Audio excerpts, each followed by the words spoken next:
కనిపిస్తున్నారో మా భారత సైనికులారా, మీరు కనిపిస్తున్నారో మా బార్డరు రక్షకులారా. తొలిపొద్దు వెలుగుల్లో కనిపిస్తున్నారో మా భారత సైనికులారా, మీరు కనిపిస్తున్నారో మా బార్డరు రక్షకులారా.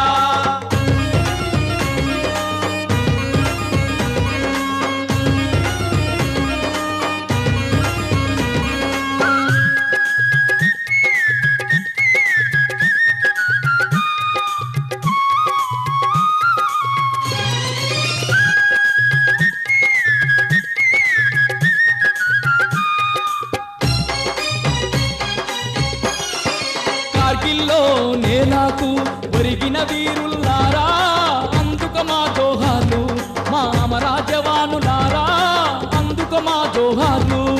కార్గిల్లో నేలకు ఒరిగిన వీరుల్లారా, అందుక మా జోహార్లు మా అమర జవానులారా, అందుక మా జోహార్లు. ఆ తూటాల వర్షంలో తుపాకీ చేత బట్టి శత్రువుతో పోరాడి గురిపెట్టి గుండెల్లోనా మీరు గుండ్లు దించుతారు. తూటాల వర్షంలో తుపాకీ చేత బట్టి శత్రువుతో పోరాడి గురిపెట్టి గుండెల్లోనా మీరు గుండ్లు దించుతారు.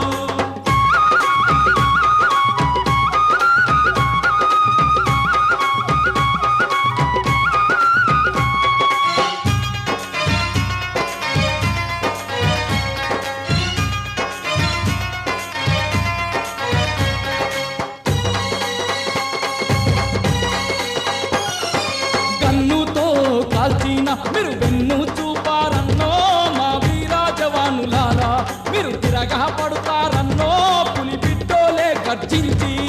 గన్నుతో కాల్చిన మీరు వెన్ను చూపారన్నో మా వీర జవానులారా, మీరు తిరగా పడతారన్నో పులి బిడ్డోలే గర్జించి.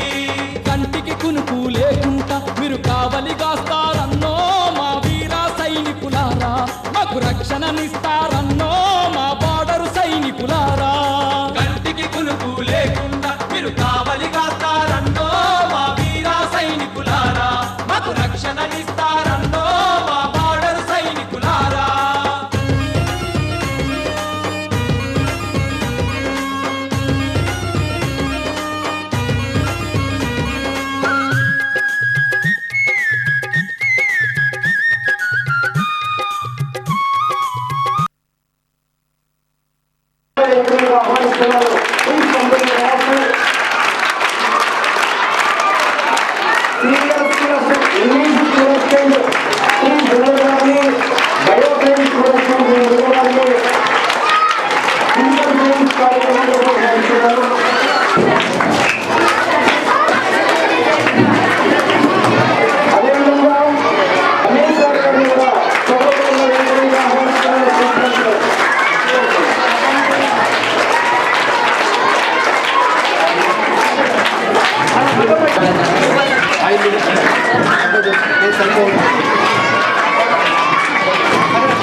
చాలా పవిత్రమైనటువంటి రోజు. దేశం కోసం తమ సర్వస్వాన్ని త్యాగం చేసినటువంటి కొత్త తొలి స్వతంత్ర భారత సైన్యాన్ని స్థాపించినటువంటి మహానుభావుడు నేతాజీ గారి యొక్క జయంతి కాలంలో మహానుభావుడు చెప్పినటువంటి ఈ మహానుభావుడికి సంబంధించినటువంటి సంగతిని దాదాపుగా జాతి యావత్తు విస్మరించినటువంటి ఛాయలు కనిపిస్తున్నాయి. కానీ ఎవరు విస్మరించిన ఒక స్వచ్ఛమైన భారతీయుడుగా మనం విస్మరించాము. మొట్టమొదటి వారందరికీ కూడా చైతన్యవంతంగా ఉండే కార్యక్రమాలకు పుట్టినైనటువంటి మన మేడిపల్లి లోపల ఈ రోజు మనం ఈ కార్యక్రమాన్ని నేతాజీ సుభాష్ చంద్రబోస్ జయంతిని దేశ్ ప్రేమి దివస్ ను మనం ఇక్కడ జరుపుకుంటున్నాం. మరి ఈ కార్యక్రమానికి సభాధ్యక్షత వహించవలసిందిగా గౌరవనీయ ప్రధానోపాధ్యాయులు నరసయ్య గారు శంకర్ గారిని ముఖ్య అతిథి స్థానాన్ని స్వీకరించి సభను దిగ్విజయంగా నడిపించవలసిందిగా కోరుతున్నాను. మొట్టమొదట గౌరవనీయ ప్రధానోపాధ్యాయులు గారిలో జ్యోతి ప్రజ్వలన చేసి శుభారంభం పలకవలసిందిగా మన గౌరవనీయ ప్రధానోపాధ్యాయులు నరసయ్య గారిని ప్రార్థిస్తున్నాను. గౌరవనీయ ప్రధానోపాధ్యాయులు గారు చేస్తున్నారు. పూలమాల అలంకరణ గౌరవనీయ ఉప సర్పంచ్ గారు చేస్తారు. అదేవిధంగా మన కార్యక్రమానికి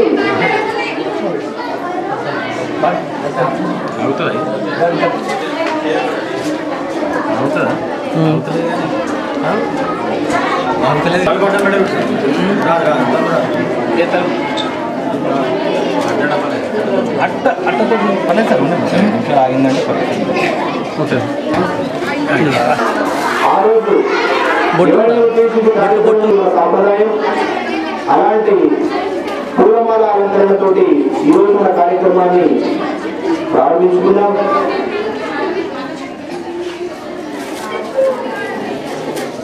మరి జ్యోతి మరి వారి గొప్పతనం ప్రచారం కావాలని కోరుకున్నటువంటి మన మాజీ ప్రధాని పివి నరసింహారావు గారి శుభాశీస్సుల రూపంలో కూడా ప్రతి కార్యక్రమాన్ని తండ్రి వాయుదేవుడు తాను కూడా హర్షంతో మనందరి మీదుగా ప్రసరింపజేసుకుంటూ జ్యోతిని తనలో కలుపుకొని పైన ఉన్నటువంటి అమరుడైనటువంటి జ్యోతి మనం వెలిగించగానే సదనంగా వాయులీనం అయిపోయింది.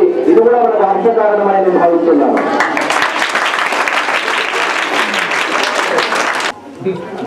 దూత ఆగ్రాపయామి అంటే అగరబత్తుల దీపం చూపించవలసిందిగా ప్రార్థిస్తున్నాను.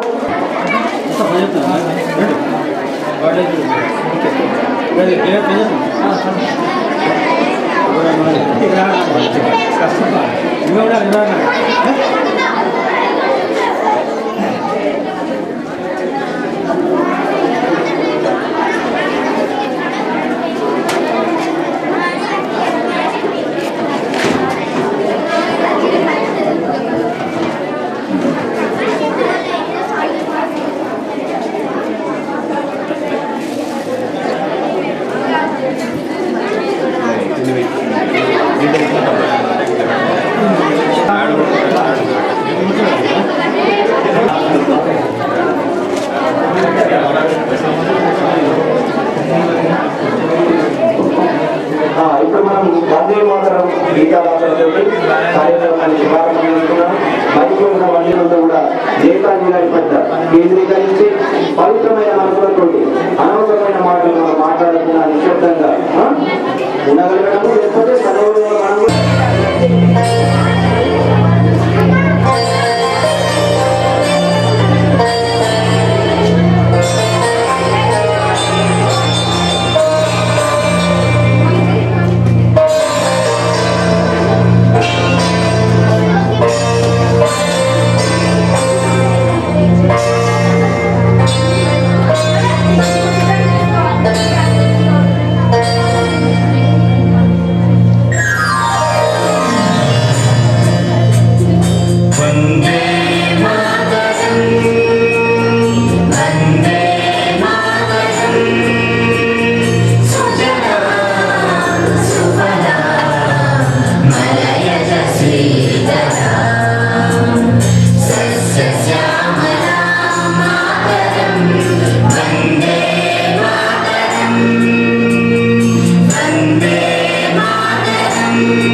కోరుతున్నాను.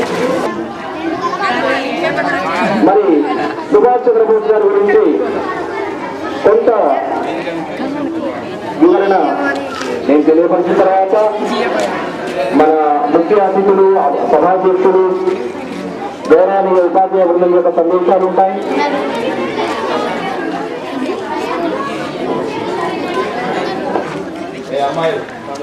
పిలుపునిచ్చినటువంటి మహానుభావుడు మన స్వర్గీయ మాజీ ప్రధాని అయినటువంటి మన కరీంనగర్ జిల్లా లోపల జన్మించినటువంటి వంగర వాస్తవ్యుడు 14 పైగా భాషల లోపల బండి పాములపర్తి వెంకట నరసింహారావు గారు పివి నరసింహారావు గారు ప్రకటించారు. మరి సగౌరవమైనటువంటి స్థానం అనేది లభించలేదు. మనం ఈరోజు శుభారంభం గొప్పతనం ఏమిటి అంటే తమ జీవితాన్ని దేశమాత సేవకు అంకితం చేసిన మహనీయుడు. మరి వారికి నివాళి అర్పించడం తొలి స్వతంత్ర భారత సైన్యం, దీన్ని మనం ఆజాద్ హిందూ ఫౌజ్ అని హిందీలో పిలుస్తాం. మరి విదేశాల్లోని భారతీయులతోటి ఒక సైన్యాన్ని ఏర్పాటు చేసి ఆ సైన్యం యొక్క లక్ష్యాలన్నీ కూడా భారతీయులను ఉత్తేజపరిచేలా రేడియో స్టేషన్ ప్రసంగాలతో భారతీయులందరినీ కూడా ఉత్తేజపరిచి దేశద్రోహులతోటి పోరాడేటటువంటి క్రూరులైనటువంటి ఆంగ్లేయులతో పోరాడేటటువంటి వ్యూహాన్ని రూపొందించినటువంటి మహానుభావుని పాదాలకు ఈ సైనికుడు అంటే నేను నా మాట నిర్వహించి వచ్చేటువంటి ప్రతి సైనికులతో మీతోటి, ఎందుకంటే చెడుతోటి పోరాడేటటువంటి ప్రతి ఒక్కరు కూడా సైనికులే కాబట్టి మీరందరూ కూడా సైనిక ధైర్యము ఉన్నటువంటి వాళ్ళని భావిస్తున్నారు కనుక ఈరోజు మనమందరం కూడా కలిసి ఎవరైనా ముఖ్య అతిథికి సైన్యంలో ఉన్నతాధికారికి చేసేటటువంటి వందనాన్ని మనం ఏమంటామంటే గార్డ్ ఆఫ్ ఆనర్ అంటాం. మరి ఎల్ఎంజీలో లేకపోవచ్చు, కానీ అన్నిటికీ మించినటువంటి ఆయుధం మన ఆత్మస్థైర్యం, ధైర్యం, దేశాభిమానం, దేశభక్తి. ఆ దేశభక్తితో మనమందరం కూడా ఈరోజు నేతాజీ గారికి నివాళిని అర్పించడమే ఈ కార్యక్రమం యొక్క ముఖ్య ఉద్దేశం. మరి నేతాజీ గారి కుటుంబ వివరాలను ఒకసారి మనం చూస్తే కనుక నేతాజీ గారి తండ్రి పేరు జానకీనాథ్ బోస్ గారు. జానకీనాథుడు అంటే రాముడు అని సుభాష్ చంద్రబోస్ అని పిలవడం జరిగింది. వీరి స్వస్థలం తోటి వచ్చి మళ్ళీ కాలేజీలో చేరారు. ఎంఏ పరీక్ష పాస్ అయ్యారు. బిఏ కోర్స్ ప్రెసిడెన్సీ కాలేజీలో చేరారు. కొందరు ఇంగ్లీష్ ప్రొఫెసర్లు భారతీయులను చాలా ఏడన చేస్తూ చులకన చేస్తే దాన్ని సహించలేక సుభాష్ గారి నేతృత్వంలో ప్రిన్సిపాల్ కలిసి సుభాష్ చంద్రబోస్ దోషులు చిత్రీకరించి కాలేజీ నుంచి డిస్మిస్ చేశారు. అయినా చెల్లించలేదు. చేయని తప్పుకు తరవంచాలన్నటువంటి గొప్ప యోధుడు సుభాష్ చంద్రబోస్ గారు. ఆ తర్వాత కొన్నాళ్లకు స్కాటిష్ చర్చ్ కాలేజీలో చేరి చదువుతో పాటు మిలిటరీ శిక్షణ కూడా పొందారు. తండ్రి కోరిక మేరకు ఇంగ్లాండ్ వెళ్ళి ICS అంటే ఇండియన్ సివిల్ పరీక్షను తక్కువ కాలంలో చదివి 6వ ఎంపికైతే అందులో 4వ ర్యాంక్ సాధించాడు. కానీ అతడి మనసు భారతీయులపై పెత్తనం చెలాయిస్తూ బ్రిటిష్ వారి దగ్గర కలెక్టర్ గా రాజుగా జీవించడానికి ఇష్టపడలేదు. ICS కు రాజీనామా చేసి మరి ఇంత దూరం ఎందుకు వచ్చారు మీరు, ICS చేయదలుచుకోకపోతే అని మిత్రులు అడిగితే మన భారతీయుల ప్రతిభ నిరూపించడానికి అని చెప్పారు. దేశబంధు చిత్తరంజన్ దాస్ గారు స్వదేశీ విద్య నేర్చుకోవడానికి గౌడీయ సర్వ విద్యాయతనం అనే సంస్థను స్థాపిస్తే దానికి సుభాష్ చంద్రబోస్ గారు మన భారతదేశానికి తిరిగి వచ్చాక ప్రిన్సిపల్ గా నియమించబడ్డారు. మరి ఈ కాలంలో మనం చూస్తున్నాం, ఆ కాలంలో కూడా చూస్తాం. కాలంలో అడవులకు మడుగులతో జీవించాలి, మనం హాయిగా ఉంటే అయిపోతుంది అనేటటువంటి ఒక వ్యక్తిత్వహీనమైనటువంటి వ్యక్తులు మనం చూస్తుంటాం. కానీ సుభాష్ చంద్రబోస్ గారు ఇంగ్లాండ్ వేలు కలెక్టర్, ఈ కాలంలో IAS అంటున్నాం, ఇండియన్ అడ్మినిస్ట్రేటివ్ సర్వీస్ అని, ఆ కాలంలో ICS అని పిలిచేవారు, ఇండియన్ సివిల్ సర్వీస్ అని. దానికోసం వెళ్ళి తక్కువ కాలంలో చదివి ICS నేను నౌకరీ చేయను, కేవలం మన భారతీయుల ప్రతిభ చూపించడానికి నేను ఇక్కడికి వచ్చానని చెప్పి మళ్ళీ మన భారతదేశానికి వచ్చి దేశబంధు చిత్తరంజన్ దాస్ గారు స్థాపించినటువంటి గౌరవ సర్వ విద్యాయతనంలో తెలుసుకోవాలని కూడా మనం మన పెద్దల ప్రసంగాల తర్వాత గౌరవనీయ సభాధ్యక్షులు మరియు ముఖ్యానికి విశేషం మాజీ ఉప సర్పంచ్ ఆవిడ శంకర్ గారు మరియు రాజగిరి గారు, తర్వాత ప్రస్తుత ఉప సర్పంచ్ భాష కంటే కూడా భావం ముఖ్యమైనది, స్వచ్ఛమైన మనసు ముఖ్యమైనది. అది నాకుంది, మీ అందరికీ ఉండాలని నేను నమ్ముతున్నాను. మొట్టమొదటి సభాధ్యక్షులు వహించినటువంటి శ్రీ టి నరసయ్య గారిని మన హై స్కూల్ PGHM గారిని తమ అమూల్య సందేశం ఇవ్వవలసిందిగా సర్పంచ్ గారు, మాజీ సర్పంచ్ గారు, సహోపాధ్యాయులు, ఉపాధ్యాయులు మరియు తోటి సహోపాధ్యాయులు, విద్యార్థులు ఈరోజు మీ అందరికీ తెలిసిన విషయం, దేశ్ కి దివస్గా 23 జనవరి నాడు జరుపుకోబడుతుంది. ఇది సర్దార్ వల్లభాయ్ పటేల్ గారి యొక్క జన్మదిన సందర్భంగా జరుపుకునేటువంటి ఉత్సవము. మనము ఇంకా కొన్ని రోజులకి పోయినట్లయితే కొంతమంది ముఖ్యంగా మనకు గాంధీ మహాత్ముడు, జవహర్లాల్ నెహ్రూ, వీళ్ళు కొంతమంది వరకు తెలుసు. గాంధీ మహాత్ముడు 2 అక్టోబర్ దినోత్సవం చేసుకుంటున్నాం. తర్వాత చాచా నెహ్రూ గారి నవంబర్ దినోత్సవం చేసుకుంటున్నాము. ఇది కూడా చాలా శుభసూచకము. 23 జనవరి నాడు మనం చేసుకోవడం కూడా, ఎందుకంటే వారి యొక్క జీవితాలను త్యాగం చేసిన దేశంలో అట్లాంటి వారిని మనం ఎల్లకాలం జ్ఞాపకం ఉంచేటట్టు ఒక దివసాన్ని మనకు ఇచ్చినందుకు చాలా సంతోషంగా దాన్ని జరుపుకోవాలి. అలాంటి దాన్ని అయితే ఎవరైనా నాయకులు ఉన్నట్లయితే వారి నాయకుల యొక్క జీవిత చరిత్రను అర్థం చదవాలి. ఒక నాయకుడు జాతీయ స్థాయి నాయకుడుగా ఎదిగిండు అని అంటే అతను చిన్నప్పటి నుంచి ఎన్ని కష్టాలు పడ్డాడు, ఎన్ని వేసిండు అనేటువంటిది మీకు తెలుసుండదు. వాళ్ళ జీవితాల చరిత్ర చదువుతుంటే మీ కంటికి నీరు వస్తుంటది. ఎందుకంటే వాళ్ళందరి కష్టపడి ఆ ఉన్నతమైన స్థితికి ఎదిగింది. ఎక్కడో ఒరిస్సాలో ఉన్నటువంటి కటక్లో ఉండి తర్వాత ఎక్కడో ఇంగ్లాండ్ పోయి ఐసిఎస్ చదివేసి అక్కడ కూడా అంత పెద్ద ఉన్నతమైనటువంటి ఉద్యోగాన్ని కూడా ఒక తృణప్రాయంగా వదిలేసినటువంటి గొప్ప మహా త్యాగులు వీళ్ళు. వారికి ఒక రాజకీయం కానీ, నాయకులు కానీ, ప్రధానమంత్రి కానీ ఇట్లాంటి పెద్ద పెద్ద ఉన్నతమైనటువంటి పదవులను కూడా తృణప్రాయంగా చేసేటువంటి వారు. ఇతను సర్దార్ వల్లభాయ్ పటేల్ గారు చాలా ధైర్యవంతుడు. ఏదైనా కానీ ముక్కుసూటిగా మాట్లాడేటువంటి వ్యక్తి. అతన్ని ఉగ్రవాదుల కింద తీసుకున్నటువంటి వాళ్ళు. ఎందుకంటే నా కాంగ్రెస్ వాళ్ళు తన ఎక్కువ కూడా నీతి నిజాయితీతోని పట్టుదలతోని కష్టపడి చదివి మన దేశానికి చాలా ధైర్యంగా నడిపినటువంటి వ్యక్తి ఇతనే. ఎవరైనా మహోన్నతమైనటువంటి వ్యక్తులు వీళ్ళ కోవలకు చెందినటువంటి వ్యక్తి. ఇటువంటి నాయకులలో మొట్టమొదటి వ్యక్తి ఇతనే. ఎవరైనా కానీ ముందుకు చెప్తుంటారు కానీ ముందుకొచ్చి చెప్పేటువంటి ధైర్యం ఎవరిలో ఉండదు. ఆ సమయంలో కూడా ఇతను ఎన్నో త్యాగాలు చేసి ముందుకొచ్చి అందరినీ కూడా తృణీకరించి కూడా ఆయనకు మంచి నీతి నియమం ఉన్నటువంటి వ్యక్తి కాబట్టి అతన్ని మనం ఈరోజు భరిస్తున్నాం. పిల్లలు కూడా ఇట్లాంటి వ్యక్తుల యొక్క స్ఫూర్తిని, వాళ్ళ ఆదర్శాలను మనం కొన్ని అన్న వాళ్ళ లోపల 100 వాళ్ళ లోపల ఉంటే కనీసం మనం ఒక 10% అన్న మన లోపల ఉంచే అలవాటును మనం నేర్చుకోవాలి.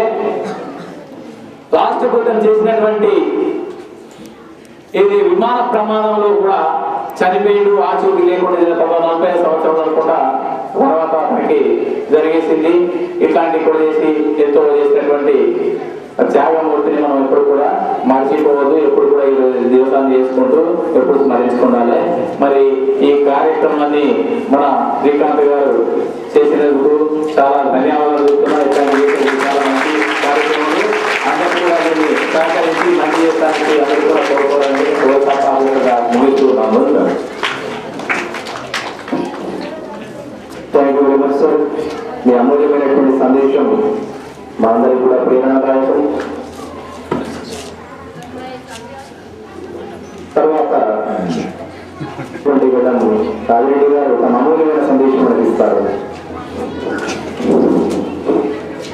టీచరు ఉంటాము, మరి సభాధ్యక్షులైన మరి మన విద్యార్థులకు అందరికీ కృతజ్ఞతలు. ఇక్కడ మన శ్రీకాంత్ గారు మరి ఇక్కడ ఆనందించినందుకు ఎంతో సంతోషంగా ఉంది. మరి సుభాష్ చంద్ర బోసు మరి ఆయన ఏదో పెద్ద ఘనకార్యం చేసినట్టే ఇందుకై మేము ఎప్పుడు చదవలేము. దాని గురించి మాకు పెద్ద తెలియదు కాబట్టి ఆయన పెద్ద మహాత్ముడు. అయినా ఆయన బతుకున్నాడు అన్నదే ఉన్నది ప్రజలల్లా. కానీ మరి ఆయన ఉన్నాడా, మరి చనిపోయిందా ఎవరికి తెలియదు. ఆయన గురించి నేను తెలుసుకునేటట్లేదు అని ముగిస్తున్నా.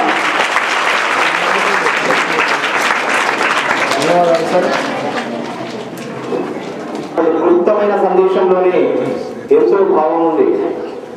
ఏంటంటే ఇప్పటి వరకు కూడా తెలియలేదు అంటే దానికి కారణం ఏంటంటే ప్రచార ఆర్భాటాన్ని సుభాష్ చంద్రబోస్ గారు ఎప్పుడు కూడా కోరుకోలేదు తన పేరు కోసం.